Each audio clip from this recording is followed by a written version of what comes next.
Hello friends, welcome back to my channel.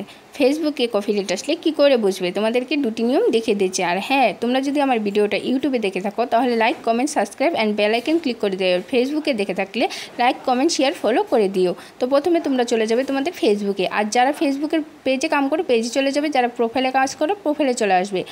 আসার পরে 4 নম্বর অপশানটা আছে, দেখো ভিডিওসের মধ্যে ক্লিক করবে।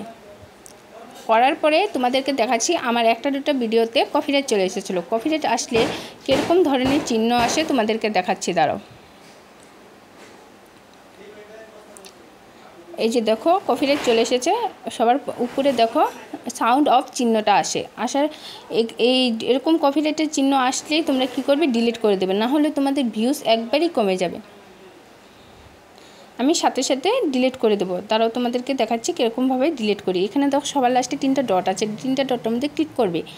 করার পরে সবার লাস্টে ডিলিট অপশান আছে, ডিলিট অপশানে ক্লিক করে দেবে। এখানে ডিলিট মেরে দেবে, বাস ডিলিট হয়ে যাবে।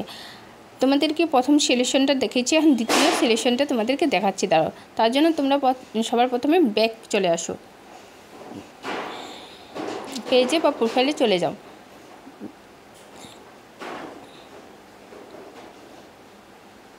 যাওয়ার পর এখানে 3টা দাগ আছে যে 3 ডট, এটার মধ্যে ক্লিক করবে। করার পর সবার লাস্টে চলে যাবে। সবার লাস্টে আসার পর হেল্প অ্যান্ড সাপোর্ট লেখা আছে, এটার মধ্যে ক্লিক করবে। করার পরে দেখো এখানে 3 নম্বর অপশানটা আছে সাপোর্ট ইনবক্স, এটার মধ্যে ক্লিক করবে।